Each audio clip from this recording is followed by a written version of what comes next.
Una sa lahat, aabot sa 500 bahay sa 2 barangay sa Puerto Princesa, Palawan, nilamon ng apoy. Nasa 1,000 pamilya ang apektado. Ang iba pang detalye kaugnay sa malaking sunog na yan, abangan maya-maya lang. Magandang gabi Pilipinas sa Frontline tonight. 2 bus na may sakay ng mga empleyado ng Minahan hindi pa rin natatagpuan sa landslide sa Davao de Oro. Pangulong Bongbong Marcos nag-aerial inspection sa mga apektado ng baha at pagguho ng lupa. Sa gitna ng bangayan sa politika, Pangulong Marcos bumisita sa baluarte ng mga Duterte. Sinamahan pa siya ni VP Sara.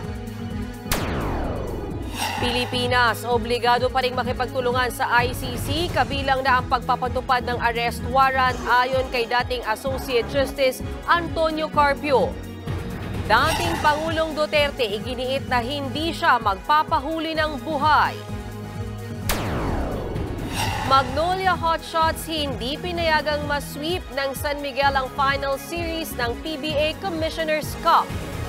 Calvin Abueva at SMB coach George Galent nagyakapan bago ang laban.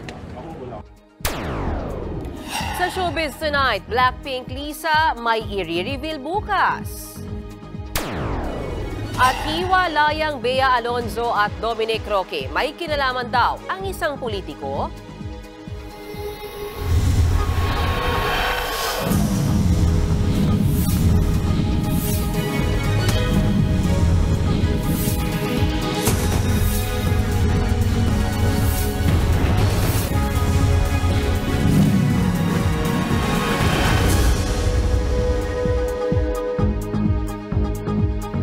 Aabot sa 500 bahay ang nilamon ng apoy sa Puerto Princesa City sa Palawan. Sa laki ng sunog, 1,000 pamilya ang naapektuhan. Nasa frontline ng balitang yan si Gary De Leon.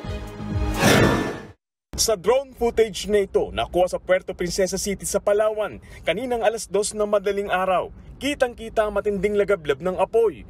Nilamon na malaking sunog ang mga bahay na nakatayo malapit sa dagat. Sa lawak ng sunog, 2 barangay ang apektado, ang Barangay Pagkakaisa at Barangay Bagong Silang. Gawa sa light material sa mga bahay, kaya mabilis kumalat ang apoy. Nang maapula ang sunog, pagsikat ng araw, ganito na ang tumambad. Halos maabo, wala nang natira sa aabot sa 500 bahay. Higit kumulang 1,000 pamilya ang nawala ng tirahan. Wala naman nasaktan pero aabot sa 4.5 million pesos ang halaga ng pinsala. Ayon sa Puerto Princesa City Fire Station, nagsimula ang sunog sa isang bahay na matagal nang iniwan ng mga may-ari. Pero ilang residente raw ang nakapansin na may mga tao sa naturang bahay bago ang trahedya. May nakita nga silang kumain pa nung gabi doon sa bahay kung saan nagsimula ang sunog. And then nung madaling araw, nakita na lang ng kapitbahay na may maliit ng apoy hanggang nagkaroon ng fire progression. Patuloy pang iniimbestigahan ang pinagmulan ng apoy. Pansamantala munang mananatili sa evacuation center ang mga nasunugan. Nagbabalita mula sa frontline, Gary De Leon, News 5. Hindi pa rin natatagpuan ang 2 bus na may sakay ng mga empleyado ng Minahan na natabunan ng landslide sa Davao de Oro. Ininspeksyon naman kanina ni Pangulong Bongbong Marcos ang lawak ng pinsala. Nasa frontline ng balitang yan si Rainiel Pawid. Makikita sa aerial video na ito ang malaking ukas sa bundok na aabot ng 50 metro o sing taas ng higit 5 palapag na gusali. Ganyan kalawak ang lupang bumagsak kagabi sa Barangay Masara sa Maco, Davao de Oro. Natabunan ng nasa 30 bahay at 2 bus na may sakay ng mga empleyado ng Minahan. Ganito ang itsura ng Barangay Masara bago ang landslide. Sa isang iglap, halos mabura na sa mapa ang komunidad. Ayon sa mga otoridad, ang walang tigil na pag-ulan sa Davao Region ang sanhi ng landslide. Nagkaroon pa raw ng mahihinang lindol sa Davao de Oro kaya mas lalong nayanig at lumambot ang lupa.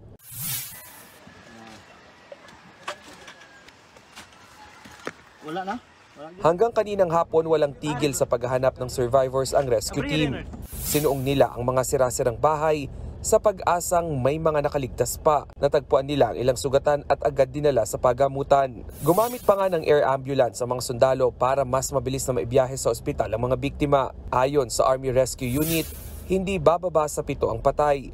13 ang nasagip, mahigit 30 ang sugatan at aabot sa 70 pa ang nawawala. Dahil sa lakas ng ulan kanina, pansamantalang itinigil ang rescue operations. Ang mga residente sa Barangay Masara at 3 pang karatig barangay nananatili muna sa evacuation center. Pagdating doon ng aming team, nadatnan namin ang mag-asawang Giovanni at Christy May Alberto. Nakatutok sila sa cellphone at panay ang pagme-message sa kanilang pamangkin na kasama sa mga natabunan. Umaasa silang buhay pa ang kanilang kaanak. Hindi kami mapakali kasi hindi pa namin na-confirm na kung saan ba siya ngayon or nakita na ba siya kasi hindi siya nagparamdam po sa amin kahit man chat lang or text lang po. Dito naman sa Barangay Elizalde Health Center kung saan dinadala ang mga nahukay na bangkay, naabutan naming umiiyak si Annabel Canyo, kasama ang kanyang mister sa mga natabunan ng malaking guho. Nay nagpahibalo sa mga dito sir nga kanang kuan ihang paryente. Nga mo na confirm na daw na diri Marigold iyang gidriban niya. Ang iyang ginasundukan ng mga trabahante sa Apex. Nangako naman si Pangulong Bongbong Marcos na uunahin ang pangangailangan ng evacuees, gaya ng relief goods, pansamantalang tirahan at learning space sa mga estudyante. Kanina nagsagawa ng aerial inspection ng Pangulo para makita ang lawak ng pinsala sa bayan ng Mako. Nagbabalita mula sa frontline, Rainiel Pawid, News 5. Umabot na sa 11 hektarya ang pinsala ng forest fire sa Atok, Benguet. Muli na namang sumiklab ang apoy sa gubat na bahagi ng barangay Kaliking kagabi. Mabilis na kumalat ang sunog dahil sa malakas na hangin. Nagtulong-tulong ang mga bumbero, pulis at mga residente sa pag-apula sa apoy. Puro pine trees, taniman ng gulay at kape ang apektado ng sunog na 4 na araw nang inaapula. Kulang daw kasi sa gamit ang mga bumbero gaya ng helicopter. Sa ngayon, kontrolado naman daw ang forest fire. Wala rin namang kailangang ilikas.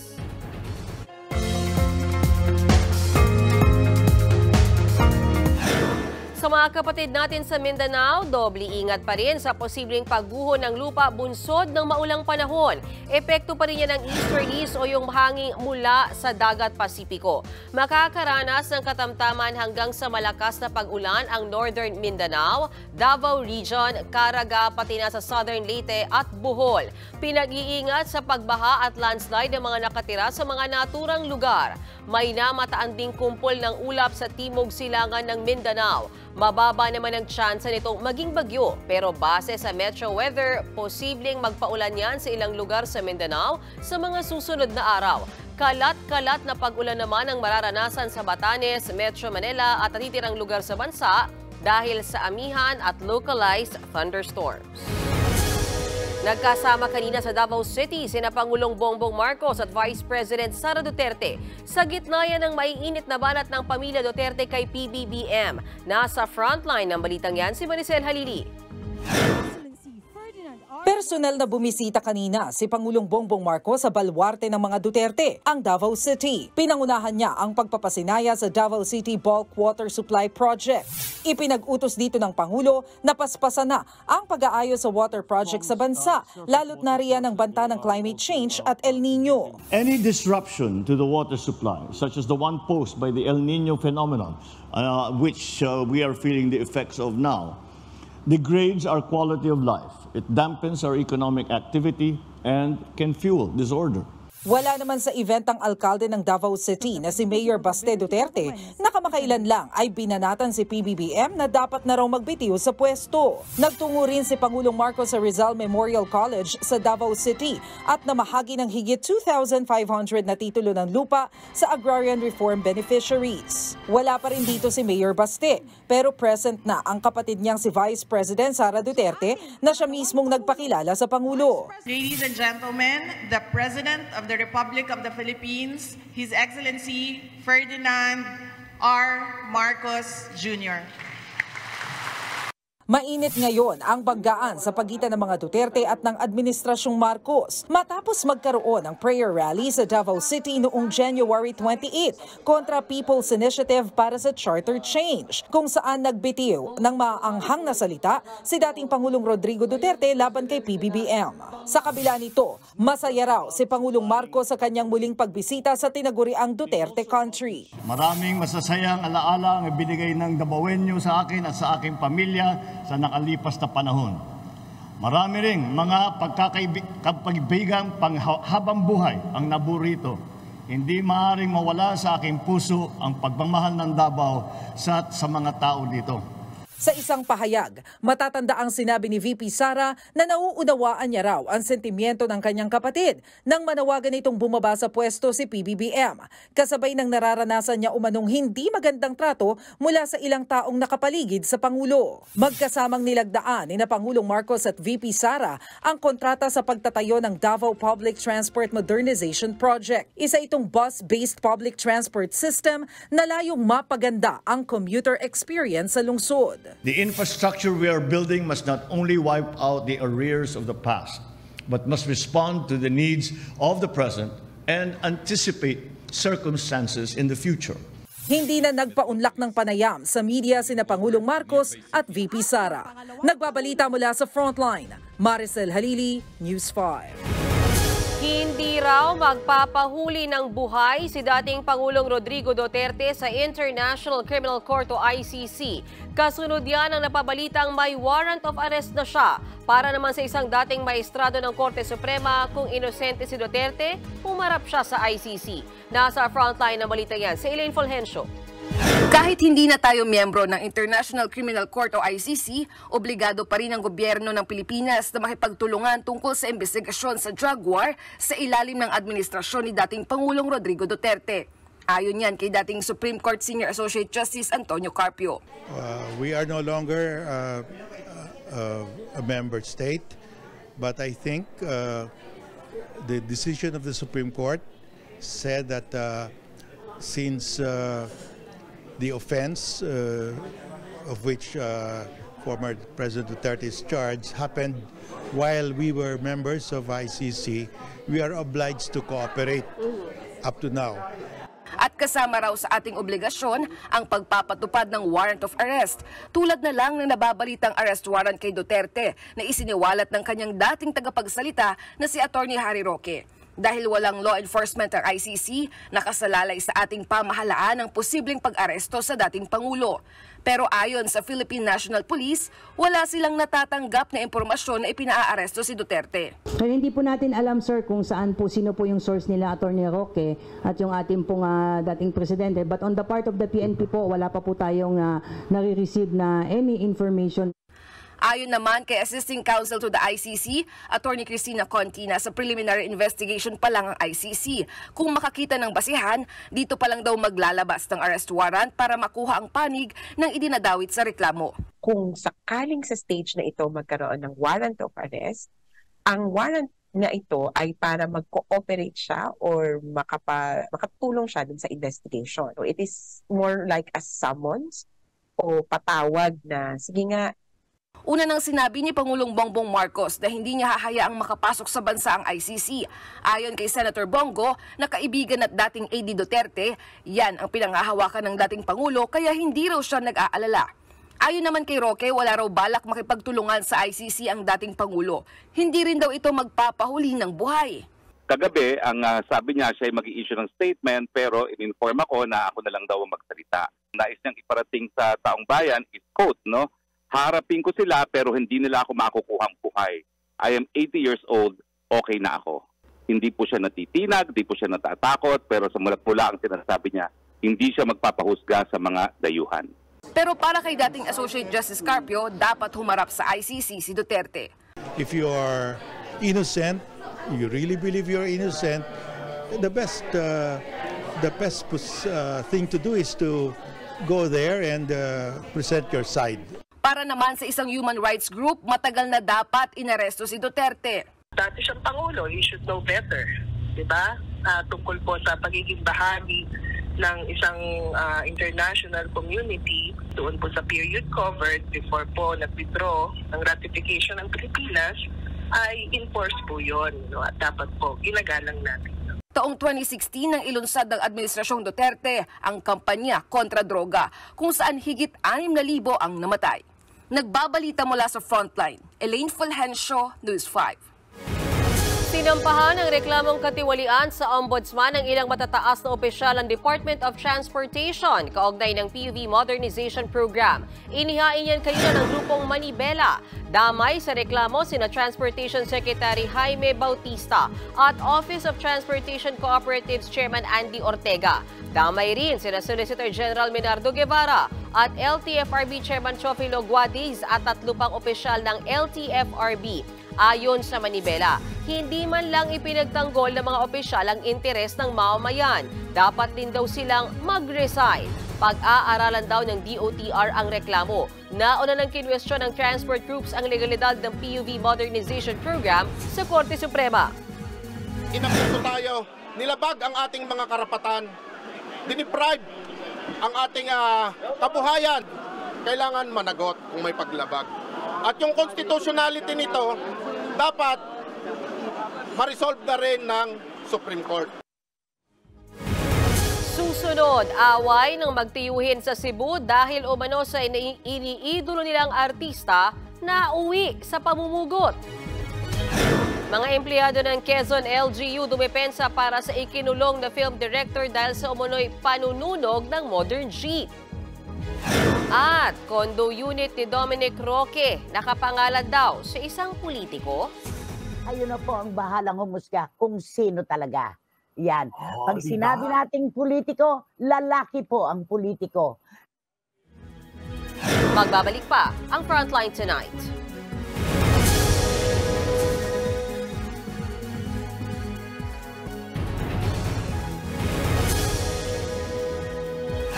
Pinagtataga at pinugutan pa ang isang senior citizen sa Cebu ang punot dulo raw ng brutal na krimen dahil kay Gretchen Barreto. Kung bakit, alamin sa report ni John Aroa. Duguan, wala ng buhay at pugot. Yan ang kalunos-lunos na sinapit ng 79 anyos na si Restituto Casinilio matapos siyang itakin sa sarili niyang bakuran sa barangay Tinubdan, Daan, Bantayan, Cebu. Ang suspect, sarili niyang pamangkin. Kwento ng kanilang kaanak umaga nitong Lunes nang marinig niya ang malakas na sigawan sa bahay ni Casinilio. Pagdating ko diyan, nakiga naman ang matanda. Wala na. Nakiga ng matanda. Pero yung ulo niya, buo pa. Hindi pa nahiwalay. Sinabihan ko siya, George, huwag. Sityuhin natin yan. Sabi niya, ano ka, kakampi ka? Sabi, hindi ko maano yung mukha niya, parang galit na galit. Doon na raw siya tumawag ng mga polis at naabutan ang lalaki na tinataga ang kanyang tiyuhin. Agad na aresto ang suspect. Na-recover sa kanya ang 4 na itak na hinihinalang ginamit sa pagpatay. Ayon sa mga polis, posibleng away sa lupa ang ugat ng krimen. Hindi yan itinanggi ng 56 anyos na suspect. Magnanakaw ng tiyuhin ko. Binta ng binta sa lupa ba? Sinulo niya ang lupa sa papa ko. Pero habang kapanayam, may biglang inamin ang suspect. Galit daw siya sa tiyuhin dahil inaagaw daw nito ang idolo niyang artista na si Gretchen Barreto. Buta siya kay Gretchen. Oh, akin lang yan. Kasi maraming picture si Gretchen sa kanyang bahay. Tunin man niya ang lahat ng picture ni Gretchen, yung kalendaryo. May anak din daw sila ng artista. May mga anak ka, sir? Yun, si Julia. Sinong Julia pa ang ibig mong sabihin? Julia Barreto. Kalma lang, sir. Kalma lang. Sa kalagitnaan ng interview, bigla namang pinagsusuntok ng suspect ang iba pang kasamahan sa kulungan. Ayon sa kanyang mga kaanak, mentally challenged ang suspect. Hawak na ngayon ng mga pulis ang suspect na maharap sa reklamong murder. Isa sa ilalim din siya sa drug test matapos mapag-alamang dati na siyang gumagamit ng illegal na droga. Nagbabalita mula sa Frontline, John Arua, News 5. Ipinagtanggol ng ilang empleyado ng Quezon LGU ang grupo ng film director na si Jade Castro. Kaugnayan sa pagiging suspect nila sa umano'y panununog ng modern jeep. Nasa Frontline ng balitang yan, si Brian Basa. 7:14 ng gabi nang mahagip sa CCTV ang pagdaan ng pulang kotseng ito sa kalye ng Mulanay, Quezon noong January 31. Makalipas ang 2 minuto, nakitang huminto ang kotse sa gilid ng plaza. Sa sunod na video, 7:25 p.m., isang lalaking nakadilaw ang makikitang naglalakad papunta sa stage. Kumuha siya ng video gamit ang kanyang cellphone. Ang lalaking yan, ang award-winning director daw na si Jade Castro. Inaresto si Direk Jade at 3 niyang kasama nitong Huwebes, February 1. Suspect sila sa panununog ng modern jeep sa barangay Dahican sa Katanawan noong January 31. Sa isang post online, itinanggihan ni Direk Jade at iginiit na inosente sila. Warrantless arrest daw ang ginawa sa kanila. Maghahain sila ng depensa sa piskalya para bawiin ang isinampang reklamong arson. There's no motive on the part of Jade and the company. They are educated people, not barbaric to do that. Bago yan, sinabi ng Quezon Provincial Police na dinakip nila ang grupo dahil sila ang mga tinuturo ng testigong driver, konduktor at isang pasahero. Batay sa salaysay ng 3 sa mga pulis, bandang alas 7:30 ng gabing yon nang parahin ng mga suspect ang modern jeep. Sumamparawang 4 sa loob ng jeep at pinababa ang lahat ng sakay. Pagbaba ng mga suspect, hinagisa nila ng gasera ang modern jeep at tuluyang nagliyab. Namukaan daw ng mga testigo ang 4 na suspect pati ang getaway car na kamukha raw ng kotse ng grupo ni Direk Jade. Sa isang pahayag, kinundina ng pamilya ni Direk Jade ang pag-aresto. Wala umanong nakuhang ebidensya sa 4 pero patuloy silang nakakulong. Wala raw nangyaring due process at idineklara agad na case closed kahit wala pa umanong kumpletong pagsisiyasat. Bukod sa kaanak ng mga suspect, pinabulaanan din ng 2 empleyado ng Mulanay LGU ang akusasyon sa grupo. Sa kanilang sinumpaang salaysay, kasama raw nila sina Direk Jade sa isang kainan sa mga oras na nasunog ang jeep. Nagpapatulong daw mga ito na maghanap ng matutuluyan bilang turista. Napakalayo rin daw ng bayan ng Katanawan sa kinaroroonan ni Direk Jade noong gabing yon. Ang Katanawan poblasyon, Mulanay poblasyon po kasi, 15 minutes drive yan. So kung let's say for example, para mga 20 minutes from Dahican, Katanawan, to Katanawan poblasyon, mga 30 to 40 minutes drive po yan dito sa bayan ng Mulanay. Wala pang bagong pahayag ang Quezon Police kaugnay rito, pero giit ng PNP, positibong kinilala ng mga witness ang 4. There was a positive identification, pinakita po yung picture at pinakita po mismo sa kanila yung mga suspect, although hindi face-to-face. Bubuon na raw sila ng task force hinggil sa kaso ng direktor at kanyang mga kasama.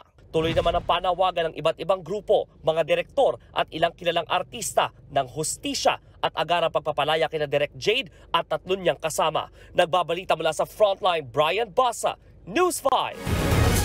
Talamak daw ang game fixing sa professional sports gaya ng basketball ayon sa ilang senador. Kaya naman isinusulong nila ang mas mabigat na parusa laban sa mga sangkot dito. Narito ang aking report. Sa videong ito na ipinalabas sa pagdinig ng Senado ngayong araw, ipinakita ang isang player na naglaro sa Vismin Cup noong 2021 na sinadya raw ipalya ang dapat daw sana ay madali lang na lay-up shot. Sa isang laro naman na ito, sinadya umano na hindi i-shoot ng player ang bola para sa free throw na hindi lang isa kundi 2 beses pa. Kaya sa pagdinig ng Senate Committee on Sports at Committee on Games and Amusement, layuning malaman kung gaano ba katalamak ang game fixing sa ating bansa, lalo na sa basketball. Game fixing has been happening in sports for a long time. Mas sikat na laro, mas mataas ang posibilidad na may game fixing. Players, referees, coaches, and even those who are mere bystanders have been allegedly involved in various incidents of game fixing. Ginagawa nila ito upang pagkakitaan ng isang partikular na sports sa pamamagitan ng pagpusta. Kaya sa inihaing panukala sa Senado para amyendahan ng kasalukuyang batas laban sa game fixing, gusto ng Senado ng mas mabigat pa ang parusa sa mga mahuhuling sangkot sa bentahan ng laro. Kung pwede raw na habang buhay ang kulong, perpetual disqualification sa pagsali sa sports, at multa na pwedeng umabot ng 50 million pesos. Bagay na sinang-ayunan ng Games and Amusement Board o GAB. Dahil sa pinapatupad na batas ngayon, napakababa daw ng multa sa mga napapatunayang game fixers. Ang multa sa mga nagbebenta ng laro, 1,000 piso hanggang 10,000 piso lang. It's not a deterrent. So with the proposed bill po na talagang in the millions po with perpetual ban from the practice of the profession, and even pagka government official place perpetual ban from running or being appointed to office. I think this will really become a deterrent pati po doon sa mga players natin na gustong kumbaga po kumurot ng konti by agreeing to something na hindi naman dapat. Simula nga raw noong 2021, may 31 professional players na silang pinasuspindi dahil sa game fixing. Isa na raw dyan si Rendel Sinining na inakusahang sangkot sa game fixing noong 2021 sa Vismin Cup. Pero giit ni Sinining, hindi niya ibinenta ang laro. Before ako nag-free throw, as you can see in the video, I turned to my right, tumingin ako sa kanila niyo. Ba't niyo binabastos yung liga na to? So I thought I was doing the right thing. Sa huli, napawalang sala si Sinining. Sa MPBL o Maharlika Pilipinas Basketball League, 47 na coach at players ang indefinitely banned dahil din sa alegasyon ng game fixing. Tingin ni Senator Jinggoy Estrada, posibleng ang dahilan ay ang maliit na sahod ng ilang referees at players. Some of the teams of MPBL and PSL, yung mga ibang team owners, hindi nila binabayaran sweldo ng mga players. Delayed ang sweldo o delayed ang 2 months, 3 months. Kaya siguro itong mga ibang players, humahanap na rin ng paraan paano kumita dahil syempre may mga pamilya din yung mga ibang players. Si Senator Raffy Tulfo naman sinabing dapat gamitin ang GAB ang confidential fund nito para tutukan ng mga sindikato at nagpapapusta dahil malamang sila daw ang sangkot sa game fixing. Sa mga susunod na pagdinig ng Senado, aalamin kung may game fixing din na nangyayari sa ibang mga laro bukod sa basketball.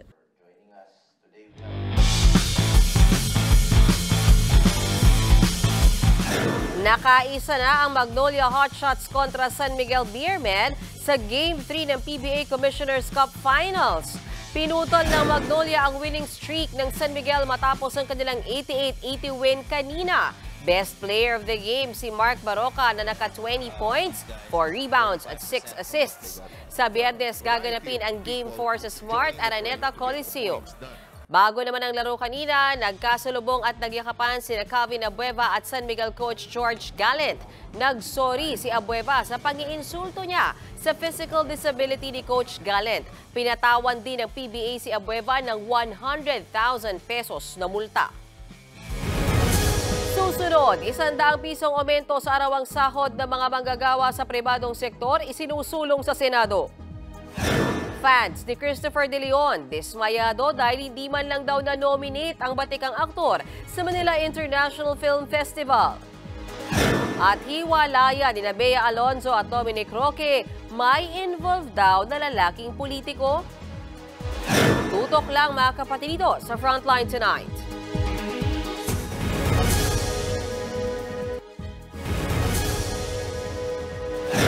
Good news sa mga contractual na empleyado. Kasali na kayo sa mga makikihati sa nakokolektang service charge ng inyong pinagtatrabahoang establishmento. Nasa frontline na balitang yan, si Jenny Dongon. 5 taon ng room maintenance supervisor sa isang hotel si Carlo. Pero ni minsan, hindi siya nakatanggap ng parte sa nakokolektang service charge mula sa kanilang mga guest. 5,000 hanggang 10,000 pesos kada buwan daw ang service charge na naiipon ng hotel na hindi niya nararamdaman. Contractual kasi si Carlo at tanging mga regular employee lang kasali sa hatian. Sa ilalim ng Republic Act 11360 o Service Charge Law, 85% sa kabuuang naipong service charge ng isang establishmento ay paghahatian ng mga regular na empleyado. Habang ang natitirang 15% mapupunta sa management. Pero mas ginaganahang magtrabaho si Carlo nang malamang inamyendahan ang implementing rules and regulation ng batas. Ngayon, buong 100% na nakokolektang service charge ay mapupunta sa lahat ng empleyado. Bukod sa mga direct hire, kasama na rin sa hatian ang mga contractual employee mula sa mga agency, gaya ng mga guard at maintenance crew. Sobrang laking tulong po noon. Ngayon pang mas tumataas yung mga bilihin at yung mga gas. Mas maganda para sa amin, mas makakagaan yun sa amin. Paglilinaw pa ng Department of Labor and Employment, di kasama sa hatian ang mga manager. Under the classification po ng mga empleyado po sa Labor Code, ang mga managers po talaga ay hindi maituturing ng mga ordinaryong empleyado, ng mga rank and file employees sapagkat sila po ay representante ng kanilang mga employer. Ang waiter at regular employee na si Tristan, 4,000 hanggang 6,000 pesos ang nadadagdag sa kita dahil sa service charge. At ngayong silang mga empleyado na lang daw maghahati-hati, umaasa siyang madaragdagan ng partihan. Malaki rin kasi kumbaga nakakadagdag siya sa mga mga panggasto sa tulong ganun. Sa panahon ngayon, marami na nagtataasan ng bilihin. Paalala pa ng DOLE, tuloy-tuloy pa rin dapat ang mga benepisyo ng mga empleyado bukod sa service charge. Nagbabalita mula sa Frontline, Jenny Dongon, News 5. Umabot na sa plenaryo ng Senado ang panukalang 100 pisong taas sahod sa private employees. Kasabay ng panukalang yan ang bumabang bilang ng mga walang trabaho sa bansa. Narito ang aking report. Sinimulan ng talakayin sa plenaryo ng Senado ang panukalang 100 pisong aumento sa arawang sahod ng mga manggagawa sa pribadong sektor sa buong bansa. Si Senate Committee on Labor, Employment and Human Resources Development Chairman Jinggoy Estrada ang sponsor ng Senate Bill 2534. Talagang nakakaawa ang ating mga manggagawa. Hindi pa rin talaga abot sa pangangailangan para mabuhay at matugunan ang pangangailangan ng mga manggagawa na may 5 miyembro ng pamilya. Itinutulak natin ang 100 peso minimum wage increase para sa buong bansa. I think there are still 2 or 3 regions in Mindanao na hindi pa sila nabibigyan ng sahod. Ang sahod po nila na yon, for example in BARM, is only 300 pesos a day. Mr. President, 300 pesos a day. How can you survive with 300 pesos a day? Giit ng mga senador, napapanahon na ang taas sahod sa gitna ng patuloy na pagtaas ng presyo ng mga pangunahing bilihin, petrolyo at kuryente. Ayon kay Senador Estrada, 306 hanggang 610 pesos ang kasalukuyang minimum wage sa iba't ibang rehiyon sa bansa. Aabot yan sa hanggang higit 14,000 pesos kada buwan. Kung may sasabatas ang panukala, nasa 4.2 milyon na pribadong manggagawa ang makikinabang. Kasabay naman ng panukalang aumento sa sahod ang buwabang bilang ng mga walang trabaho sa bansa. Sa datos ng Philippine Statistics Authority o PSA, mula sa 3.6% nitong Nobyembre, bumaba sa 3.1% ang jobless rate sa Pilipinas. Ito ang pinakamababang antas ng mga walang trabahong Pinoy simula 2005 o halos 2 dekada. Ayon sa PSA, nakatulong ang nakaraang holiday season sa pagdami ng mga trabaho. So yes, there is really seasonality and this is because of course during the holidays you have consumption is higher and thus nagki-create tayo ng additional jobs. Pero hindi kumbinsido ang Ibon Foundation sa datos ng PSA. Tingin pa nila, hindi magtatagal ang mababang unemployment rate. Ang mas dapat daw pagtuunan ng pansin ang paglikha ng mga dekalidad na trabaho. Golden age daw ng ating ekonomiya ang administrasyon ni dating Pangulong Ferdinand Marcos Sr. Totoo ba yan? Finact check yan ni Bok Ed Lingao.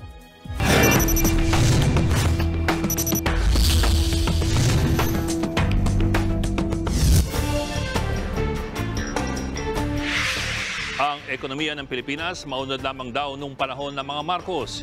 Yan pong pinangangalandakan ngayon ng isang vlogger. Anya, mula nang mapatalsik si dating Pangulong Ferdinand Marcos Sr., ngayon lamang ulit nangyari sa administrasyon ng anak niyang si Bongbong Marcos na muling gumanda ang ekonomiya ng bansa. Pinakita pa ng nasabing vlogger ang mga report kung saan sinasabi raw ng World Bank na ang Pilipinas ay inaasang maging isa sa mga pinakamabilis na paglago ng ekonomiya sa Southeast Asia ngayong taon. Totoo nga ba na sa panahon lamang ng mga Marcos nakaranas ng malagong ekonomiya? Mga kapatid, hindi po yan totoo. Sinuri po yan ng Facts First PH at ng Rappler. Bagaman totoo ang mga report tungkol sa forecast ng World Bank, ito ay mababa pa rin kumpara sa target growth rate ng ating gobyerno. Hindi rin totoo na ngayon lamang nakaranas ang Pilipinas ng mabilis na paglago ng ekonomiya kumpara sa ating mga karatig bansa. Noong first quarter ng 2013, naungusan natin ang GDP growth ng China at ng Indonesia. At sa first quarter ng 2016, ang Pilipinas ang fastest growing economy sa rehiyon. Kabaliktaran nito noong panahon ng nakatatandang Marcos kung saan ang Pilipinas ay tinawag na sick man of Asia dahil sa naranasang worst post-war recession o pagbagsak ng ekonomiya sa pagtatapos ng rehimen. Kaya mga kapatid, huwag agad maniwala sa ating mga nababasa o napapanood online. Laging maging mapanuri at mag-research para makaiwas sa mga maling impormasyon.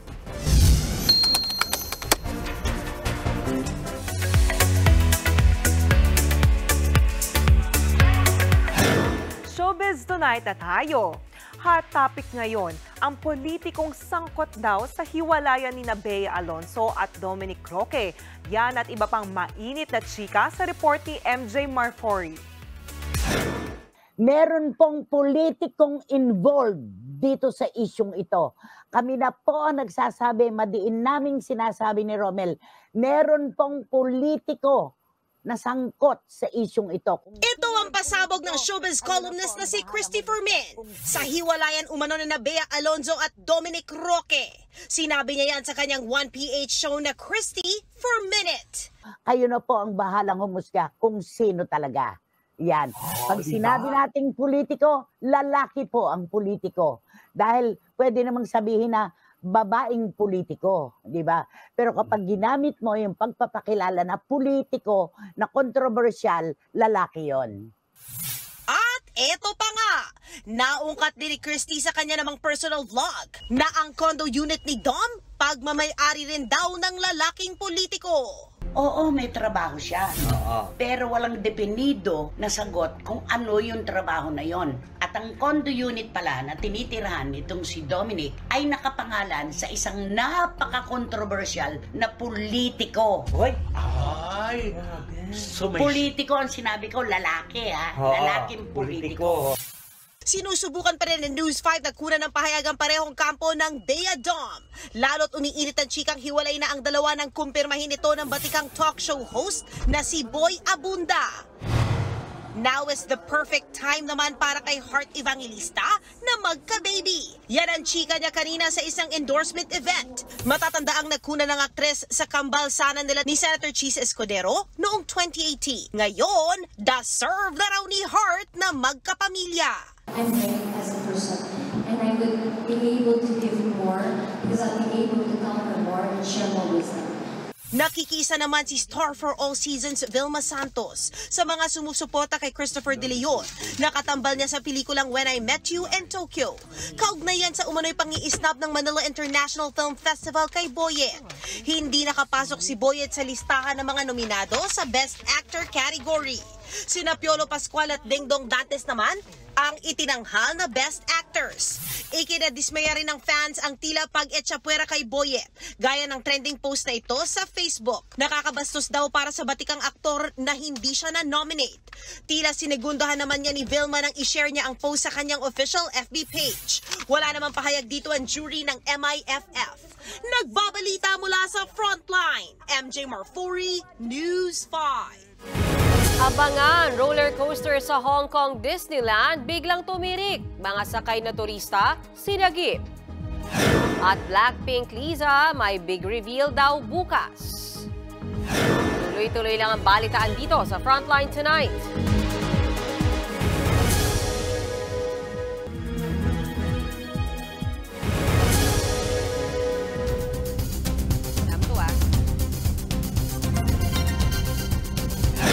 Isang oras stranded ang mga sakay ng tumirik na roller coaster sa Hong Kong Disneyland. Ayon sa mga otoridad, bigla na lang tumigil ang Hyperspace Mountain Ride. Isa pa naman yan sa pinaka-extreme na ride doon. 12 sakay nito ang sinagip. Wala namang nasaktan. Wala pang paliwanag ang Hong Kong Disneyland sa dahilan ng aberya. Nakatakda namang sumailalim sa isang linggong maintenance ang naturang ride.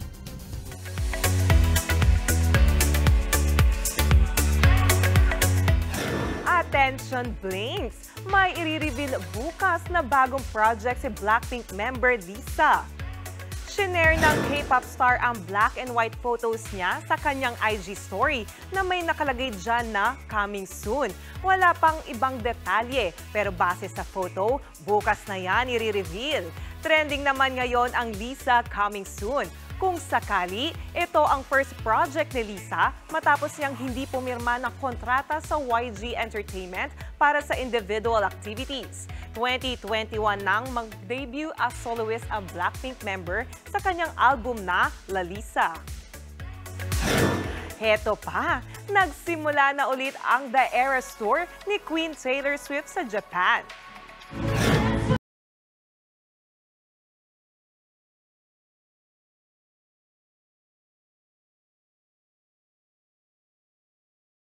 Napuno ng Swifties ang Tokyo Dome na may 55,000 seating capacity. Sold out in just 30 minutes ang ticket sa 4-day concert ng singer sa Japan. Ito rin ang comeback ng kanyang The Eras Tour matapos ang huli niyang concert last November sa Brazil. Hanggang Sabado ang concert ni Tay-Tay sa Tokyo Dome.